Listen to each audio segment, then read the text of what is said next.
back to Chocolate and Spice, Two Brown Women Talk. I'm Nidhi. And I'm Neha. But today we're stepping out of the spotlight just a little bit. Because we have a very special guest today. Drum roll, Aryan!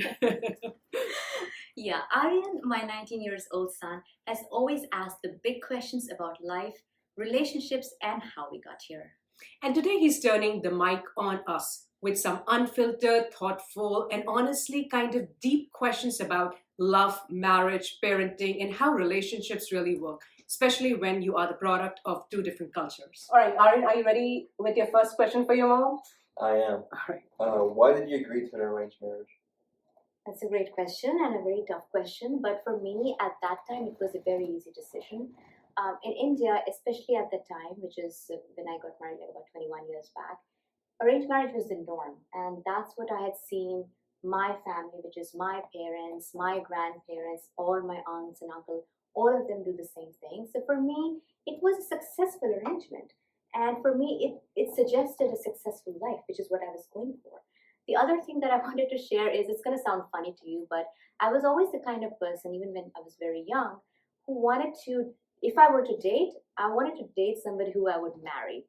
So for me, the idea was marriage was the way to go.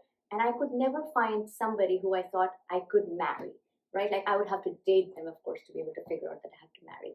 And so for me, a great option was, because also my parents were very willing to do it, was to try and see how arranged marriage works. And you know very well that it worked well.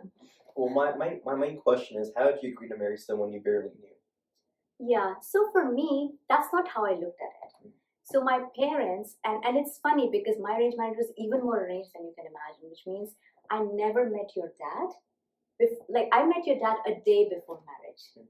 And before that, we did communicate via emails. Emails were there, thankfully, by then.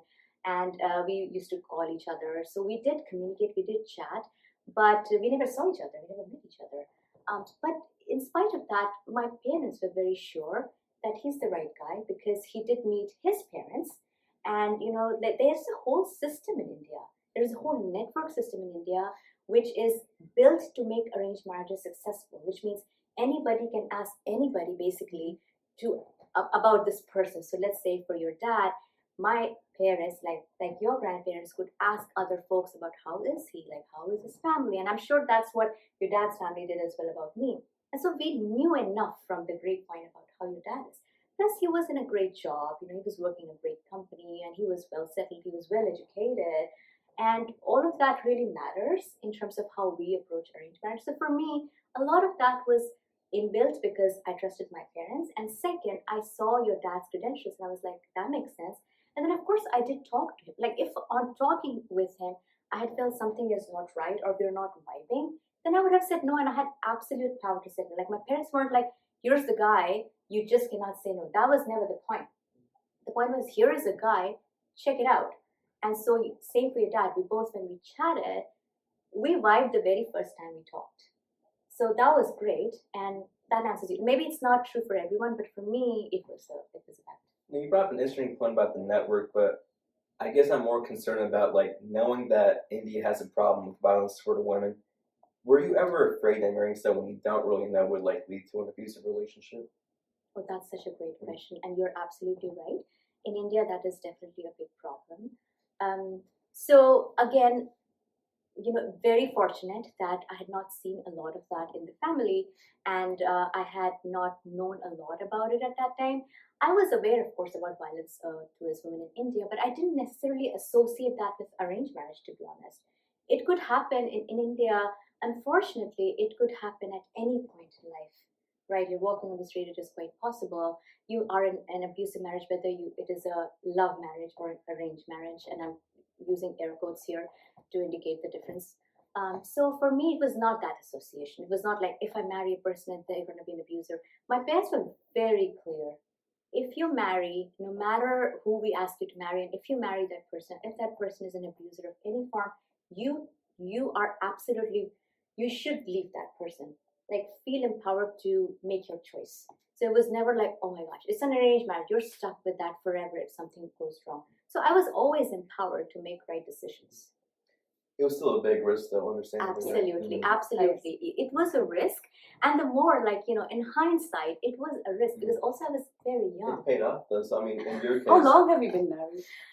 I've been married for 21 years. My Mm. son is 19. I've been married for 21 years. So yeah, Really, something worked. it did. So you're saying it's more of a luck system for you. Other people might not have had like such a fortunate outcome, but for you, it was more. I would say, Mm. and luck in this case is also based on a lot of methods and a lot of mechanisms that have been very well established. India is entrenched in this system so well that it is a force in itself. Like, you have to be there to see it. I'm so kind of like suspicious of the Mhm. whole system. Totally. So my next question would be, what role did the caste or your skin color play in your marriage? So I won't say marriages, arranged marriages, particularly in India, and I'm not sure what's happening now, but at least at that time, was very much based on commonality across what we call caste, or a certain section of the population. Sometimes even subcaste needs to match. So that is true. And if I think about it, like, the more I've rationalized it, the more I've thought about it in the sense of what really works for an arranged marriage. It's like, culturally, you want to be sure that a girl or a boy will fit well. And so that you could only be sure of if you know what this family's culture is going to be, and that is again only possible if you're in the same caste, because a certain caste in India will behave a certain way, will have certain I don't know, practices or way of cooking or way of living. And so I feel like that could have been the probable reason why this structure was created, and also to simplify matters. Typically, at least for the longest time in India, certain sections of the population lived together in certain areas. It was just easier to learn about each other. And then it probably became a rule. Don't know if it's a good rule, bad rule. I really cannot judge because I've lived my thing well. But sure, there are things that can be updated, changed. Yeah, no, for sure. I feel like the whole cast system is very outdated, and Absolutely. especially with the skin color dynamics in India, is, in my opinion, kind of problematic. Yeah, But- totally, totally. Yeah, no. A more general question: what do you wish more kids knew about arranged marriages? Do you want to take it? I can take it. Yeah, take it. I mean, the only thing I can add here is one thing about arranged marriages that I think works really well is you are married to somebody who has the same core values, and I think that is the foundation of arranged marriage. Like, we got married where we knew the family very well. We knew the background. We were from the same financial situation. Our parents, kind of worked together. So that made us believe that we were brought up in a similar manner. So that is I think the foundation of any arranged marriage, that I don't know if you will understand, because it's a community. It's like, I knew my in-laws, like my husband and I, we went to the same school. We saw each other. We didn't really talk, but I knew that we were of the same wavelength, at least a family, and that kind of brought the trust in, I feel. 100%. And that's what, like, it's hard for somebody who's not seen it in action to get. But even with your dad, I knew relatives of your dad because they were around in the same neighborhood. So we kind of knew the family, more or less. And that's what it means by geographical closeness. And that really helps us build that kind of trust, if that answers your question. Kind of, pretty much, yeah. Yeah. A question for my Masi. Living with someone you know is always going to be complicated, either, like, no matter what. So what was it like living with someone who was so different from you and someone you don't really know that well? Yeah, I mean, that is a great question. We are very different. Like, you have seen my husband and I, we both are very different, poles apart. So initially it was not easy at all. It was pretty hard living under the same roof when we both are used to living alone, to our own individuality. We had our own rhythm, and now we are thrown to live as roommate or under the same roof and figure things out. Like, we had different perspective on what organized means, what does a weekend look like. Everything was so different. But one thing that really helped is respect. We both, from the very beginning, we both had respect for each other, and assuming that the other person has my best interest in mind. So that faith, that removes the chance of being bitter. Like, even though we have differences, I think I always knew that he thinks well of me, and that kind of helped me, get closer to him. And then eventually, after, once you start living with each other, you kind of blend in. You kind of understand each other. Sorry, we had a technical difficulty and Nikki's back. All right. Yeah. So, I mean, I think I was almost done with the questions. So, assuming good intent was a part of like, how do you adjust with somebody who is so different? And eventually, we started liking each other's differences. Like, he started liking how goofy I was. I started liking the intellectual side of him. And then just made it easier. Like, the respect really plays a big part, that we both don't really have to be really same, but how do we still make it work? So your differences brought you guys closer together, is Yeah, what you're saying. yeah, exactly. So differences made it more exciting. So I think that was really helpful. Yeah. I get the excitement, but you're a lot more laid back and calm compared to Siddharth Masachi. So, and he's low-key kind of OCD, intellectual kind of person. So how does that work? So, yeah, I mean, I always believe that the difference between us really is our strength. And I have friends who are really like me, and we like the same thing together, and we do a lot of things together. We understand each other. We share the same jokes. But with my husband, Siddharth, we are different, but that is the unique thing. And I don't think a partner needs to be your mirror. They need to complement you. And I think that is the best part about us. Like, if we both are too outgoing, I don't think we'll ever get anything done. Or if we are too reserved or too much into work, we both will just burn out. So we are a very good balance. And now slowly we have learned to enjoy each other's different personality. So we have that respect. So that really has worked out for us, like the mutual respect, the way we understand each other, and just giving each other space. Like, we understand that he understands I'm an extrovert and he's an introvert. So I just give him space to be himself, and he gives me space, and that kind of makes it work. Yeah. So you're saying you like the fact that your husband's very different from you. You don't think? Yeah, he pushes me. He actually pushes me, and he has made me realize there are some talents or some habits in me which I would have never helped, or which I would have never developed if I was on my own. So he kind of helps me discover part of me, because he's so different from me, that would have been, I think, hidden or something. So I just love that part, that the way he's so different, so unique, and those are the characteristics I don't have, but how he kind of, brings that into my life. Yeah. So making decisions with such like different personalities must be kind of complicated. How do you guys manage that? Yeah, I mean, that was very complicated initially in the very beginning. Let's just say, I'm not going to make it rosy. It was very hard. It was very hard because we had a very different perception of everything, whether the house cleaning, the organization, the finances, everything. We had a different perspective on everything. But eventually, when you start living with each other, something amazing happens. Is like, you start blending. You meet, you work hard. There are arguments. There's a lot of patience needed, but you eventually kind of find your own rhythm. You understand each other. You know what I mean? Yeah. Like, eventually, it is a lot of work. I'm not saying it happens overnight. There is conflict. There's ego in the middle, but eventually, if you give it time, you kind of soften. You kind of bend, and you meet the other person in the middle. And one thing that really helped us in our relationship is, as I mentioned, that our core values were same. We are both opinionated. We both have opinion on different things, but things that matter, we agree on, such as how do we want to manage our money? How do we want to raise our son? How do we want to spend the rest of our life? Like, what standard do we want to maintain the rest of our life? And how do we want to travel? So all of those things which are important to us, we agree on, even though we have a lot of differences. So it's like, it's never 50-50. Like, marriage is never 50-50. It's 60-40, 10-90, but eventually we understand it adds up. So I think that is the core of, being married to somebody so different, but still able to make like educated and good decisions. So you're saying it's pretty much a normal relationship. There's nothing like... Yeah, there is nothing. I mean, I think, I've seen a lot of relationship, and I think this is standard. Like, when two people live together, you won't marry somebody just like you. I mean, there is something different in the other person that you'll find attractive that maybe you don't have, and that's how you get together and you enjoy each other's differences.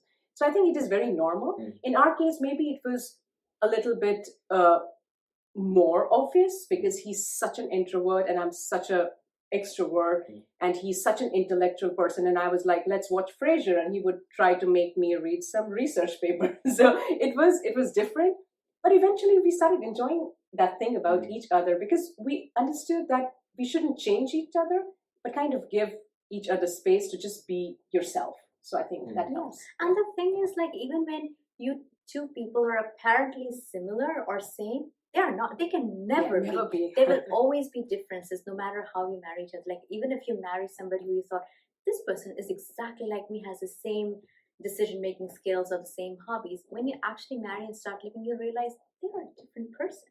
And then you have to still go through similar stages. Yeah. So you're saying it's like this lots of overlap between a more conventional relationship versus arranged marriage? Absolutely. Yeah. The way he phrased conventional relationship versus arranged, I'm thinking, wait, what's a conventional relationship? What does it even mean? Yeah, it's funny, but I exactly like the way I have thought about marriage always is whether you come from a place of having found the person by yourself via what we call love, or it's been arranged and you've fallen in love. Ultimately, you reach the same state, which is two people who are not going to be the same no matter what, have to coexist and coexist in a harmonious manner and potentially raise a family. And so you have to reach that place. Now, we all figured that way out if we wanted to reach that place. It was interesting that you phrased it as what we call love. Like, what do you think love in an arranged marriage is like how would you perceive love in an arranged marriage? Like, do you just grow to love one another, or is it more like, okay, this is more like a glorified roommate, I'm just figuring out how to like bond with them, I don't actually love this person? Is that what? Again, a great question. So I know there are different definitions of love, right? There is romantic love. We all have read romance novels. We have seen romantic movies, and the way it's shown, like, you see this person and that's it, you're done. Like, and obviously this is an arranged marriage, that's not going to happen. But like I mentioned, there is always a vibe. Like, like when I talked to your dad, even when I'd not seen him, I knew that this person seems like the kind of person I can at least definitely talk to, and we seem to have similar, at least, mannerisms. And when I met with him, there was a connection, right? When I actually saw him, there was a connection. Do you want to call it love? Do you want to call it like conditioning? I don't know. So again, I won't say that arranged marriage obviously doesn't necessarily come from a place of love, like you just don't have the opportunity to fall in love first. But when you marry, if the stars align, of course you will end up start loving the person if you've had a long relationship. So in my case, I can only speak for myself. It did happen. Like, as I started knowing about him, he's a very kind, caring person, and he made it clear that he loved me a lot, and that's always great to know.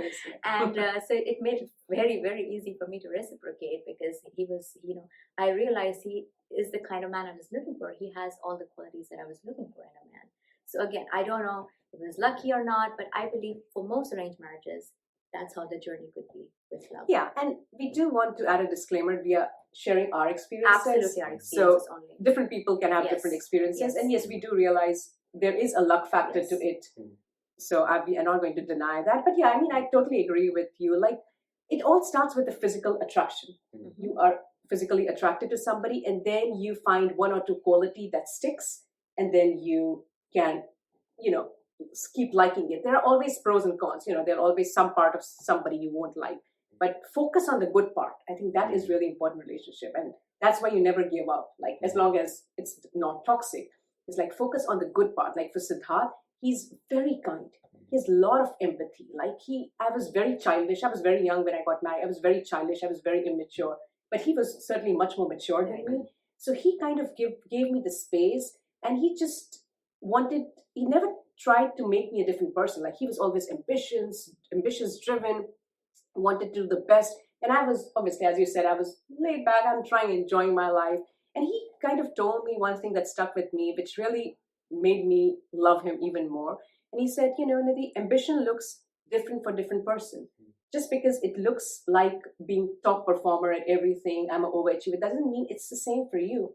You have a different vision, and if that makes you happy, that's perfectly fine. You don't have to live by my definition of success. I'm going to help you become the best version of yourself, whatever that is. And when they say things like that, and when they actually end up doing things like that, that person has your best interest, and this is love. Whatever you read of those flowery things, this is real love. When you want to spend your life together with somebody, this this is Yeah. what is sustainable. And that's sustainable. Yeah, connection. that's true. Sustainable. Yeah. Yeah. So for you guys, the luck really did pay off. Like it was I mean, okay. Sure.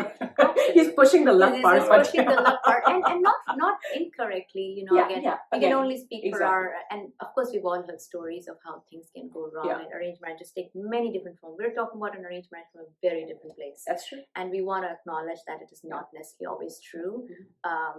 But you know, Yeah. we can only share our own. So on that note, have you guys ever wondered how like a more non-arranged marriage kind of relationship where like while you're with your partner, were you ever like, nah, I'd rather have met them in a more natural way instead of like being, in a sense, assigned by my parents? Of course, we all have wondered about it once or twice in our life, like what would that have been? But like I said, for me, it was a very conscious decision at a very young age. I was, I think, 23, close to 24, but actually 23 when I got married. And that was still long enough time when I could have found a partner for myself if I wanted to. And so, of course, like, you know, as a teenage girl in college, like I wondered about dating and romance and what would happen if I found a connection. And it's not like I didn't meet guys. Like it was not like I was prevented from meeting guys. There were enough opportunities, but it just never worked out that way. So for me, even if like after marriage, there was no wondering because I had made a very conscious choice. I knew for sure that nothing else was working out for me, and this is what I wanted to do. And anyway, I had liked your dad, but there was no point wondering about what else could have happened. So now you're forcing me to do it. Yeah, so like living with someone in your home country of India, like someone you barely know, is already complicated enough. What was it? How did your relationship dynamics change when you moved to America? How did that affect your connection with your partner? Yeah, I mean, I think it was a blessing in disguise for me. Yeah.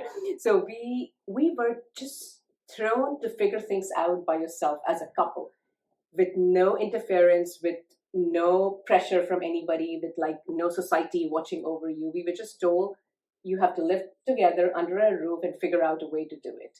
So that made us a very good team. Like when we moved here, I think we just we had to figure out health insurance together. Like we had to figure out so many things together, getting internet together when we moved to a new house. We both were just young and trying to figure things out in a new country.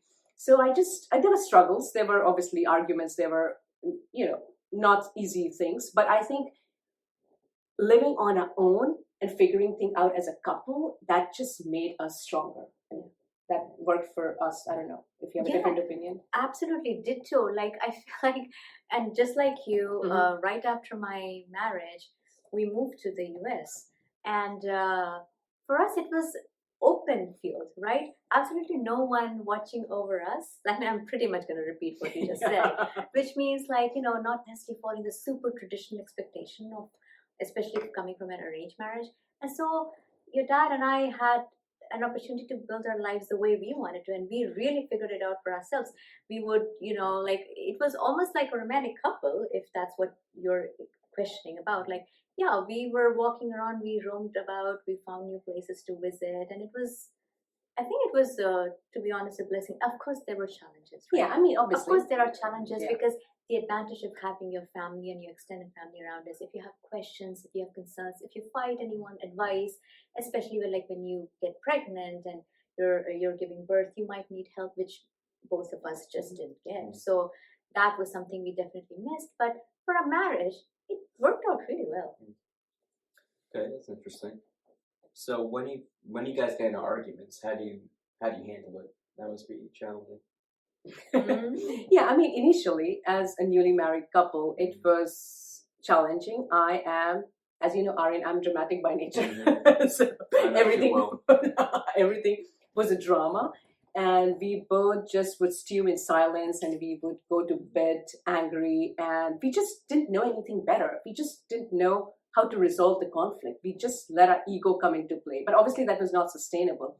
But then we did have kindness towards each other. We did respect each other. So we had to find a way how to get better at it. And we did a lot of work on ourselves, like a lot of patience, a lot of thinking through, a lot of conversations. But that eventually we figured out like a middle ground of what works best. And now we never go to bed angry. And the one thing that I do, we both do very well now is even when somebody is trying to get into an argument or trying to disagree with something, instead of pondering over that, we try to figure out what is the reason for that person's behavior. And it's like, put yourself in the other person's shoe. It's like, oh, did something go wrong at work?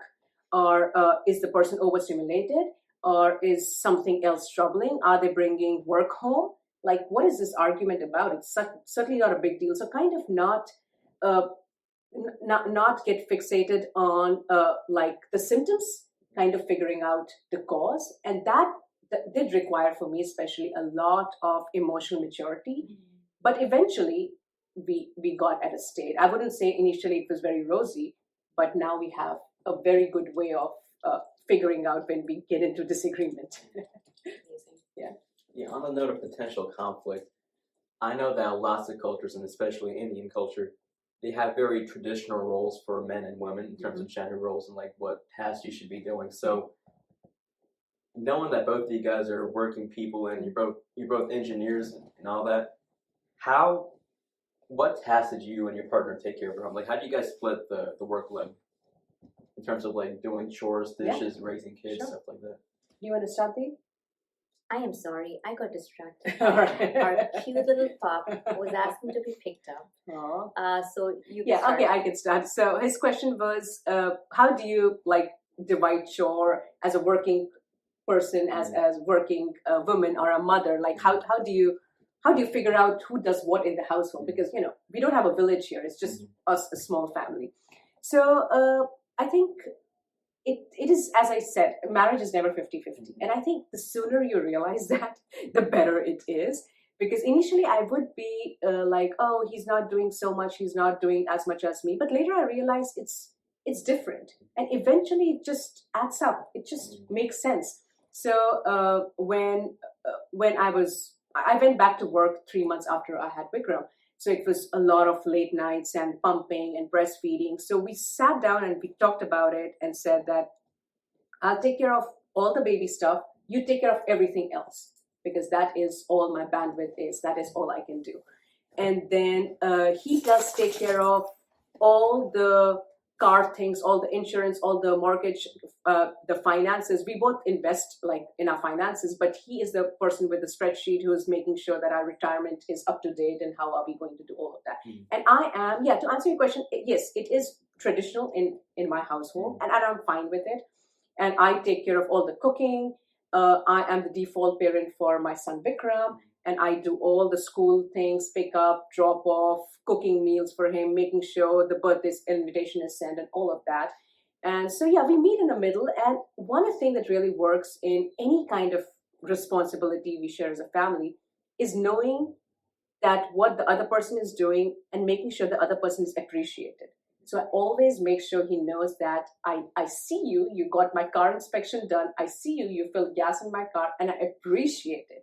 So that kind of, that everything requires effort. So that really helps, that whatever task you do, just make sure we appreciate the other person. Yeah. How do you feel about that? Can you repeat the question?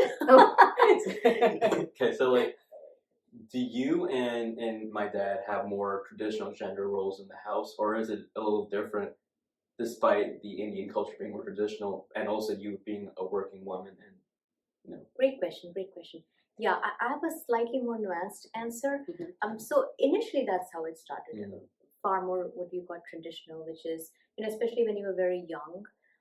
So it was primarily the same as what Nidhi described. Like, I would do most of the household, the cooking, taking care of you, and your dad did most of the outside kind of work. And of course, now that you're in college, it doesn't matter, right? Because like it can easily be 50-50. So I really give credit to your dad, because even though he has not historically cooked, he has started cooking a lot. I mean, he does most of the cooking, to be honest. And he does a lot of household, like, washing clothes or washing dishes, walking Millie, feeding Millie. A lot of the work is done by him. So he and I share a lot of those activities 50-50 now. And so if you want to call that non-traditional, sure, like in today's world, what's traditional? I think it's very much based on context and very much situational. Like, who is the best place to support a certain thing at a given time? When you were young, your dad and I both agreed, it was very mutually understood that I am best placed to support you. Even if he wanted, we both kind of agreed that I would still be the best place to support, and it was fine. But your dad was always very supportive of my career, and if I'd ever told him like, I actually cannot do this and you gotta do this, he would have done it. So that way I feel like we were non-traditional, if you want to call it, but had traditional roles. So how did your husband support you while you were raising kids or working? You mean your dad? Yes. It's like- Question mark over it. That is true. That is true. The way I would say, your dad supported me was, first of all, he was very supportive, like in terms of giving credit and making me feel good. He was also very caring about what I wanted in terms of my entertainment, like, do you want to go out? Or if you feel like I was tired and didn't feel like cooking, he would always offer to take us out or help cook. And let's say you had a bunch of, like, I've always home cooked, right? And I've always prepared your lunch boxes. And if I am not able to, like, at 5 meeting, he would prepare it for you. And so over time, like, especially from toddler to primary to middle to, by the time you were middle and high school, your dependence on me sort of lessened, right? Because you would eat more varieties and you didn't need me to feed you or run after you and things like that. So that's how he helped. And he was, like I said, always supportive of my career. Like, if I needed to go somewhere, he would drive me around, or like, basically, yeah, I would say like a lot of physical help if I needed, he would do, but emotionally he was always there for me as well. Right, so some last, like, more fun questions. Did people in the U.S. ask you a lot about your arranged marriage? Oh gosh, You So take that, my many God. times. So many times, everywhere outside India, in fact even in India, because I remember, to be honest, like the friends that I had, most of them did not believe in arranged marriage. I'm talking 21 years back. And so when they heard that I was going to get arranged marriage, they asked me, they're like, what, why, how, right? So I am used to that question, starting from there, like being questioned right at the beginning, all the way through. And like I said, I moved out of India pretty early after marriage. So in the US and wherever else I would go, someone, and one of my, either my colleagues or my friends would ask me. And I think the way I have always understood their intent, because now, especially that I'm outside India, I understand, like, oh, it is an anomaly. It is not normal. And so I actually try my best. Like, I go very sincere, like I'm going sincere with you. I go very sincere, and I will take my time explaining how I think about it and how it's something that was not forced. And because a lot of people often think it was forced and I had no choice. So the only thing I can only about myself say is that I always had a choice. It was not forced, and it was a decision that was taken consciously. So yeah, it sometimes becomes funny, but most people really understand the point of view over time. So what were some of the weirdest questions people asked? Oh, good. Oh, Lord. goodness. There was one, I'll give you one example. And I'm, unlike your mother, not sincere in explaining. I would just get irritated. It's like, what is there to understand? It's like, this, first of all, it's a personal question. And it's like, oh my God, what did you just, like, how do you care? I'm never going to share all of that. And there was one time somebody asked me, so how did you know he's the one? And I told them I could smell money on him. And that's a joke. That's a joke. But I was like, yeah, I was not as, I would not go into depth. But there was that TV series, Indian Matchmaking. Do you know, have you guys heard? It showed how the whole matchmaking thing in India works. And that was released like 2 or 3 years back. And a lot of non-Indian people saw it. And then at work, people would ask me, it's like, oh, did it really happen like that? And that was total drama. It was a reality series. And I was like, it's so hard to explain what goes into it. But yeah, those are the weird questions that I would get. Yeah, do you remember any weirdest question?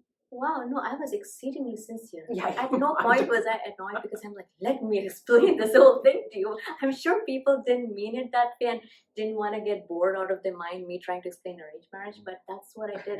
I'm hoping it helped. Yeah, so to close off, I'm not going to get an arranged marriage. I already know that for sure. But would either of you want your kids or future kids or whatever to get an arranged marriage? Like, is that something you want for them? I have thoughts. Oh God, no. I mean, again, you have to remember I was 6-year-old. I'm still cleaning his butt, so I really don't think about that far. But yeah, I don't think If they come and ask me for help, I'll help, but I will never go to them and say you need to get arranged marriage, because you have to remember it also puts a lot of pressure on the parents. It's like our parents had to go through so much, and initially in the first few years of our marriage, they were always stressed because they also know it's a risk, and they also have to live with if anything doesn't go right.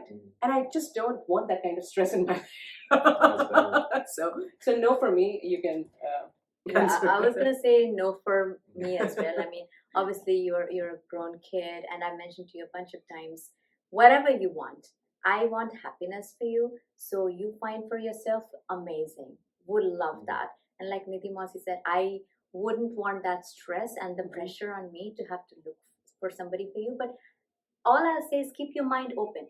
Nothing is bad. Marriage is a great thing if you find the right partner, and whether you find one by yourself or if you need somebody's help, it is totally okay. And I will answer your question very ambiguously by saying I'm open to anything. But yes, it's a lot of work, and I'll do that if you want me to.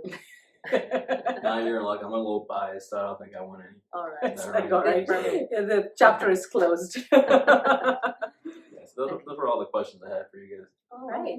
Those were very thoughtful questions, and I think it also opened our mind and helped us think about what our past was and how we've managed and lived successfully or not.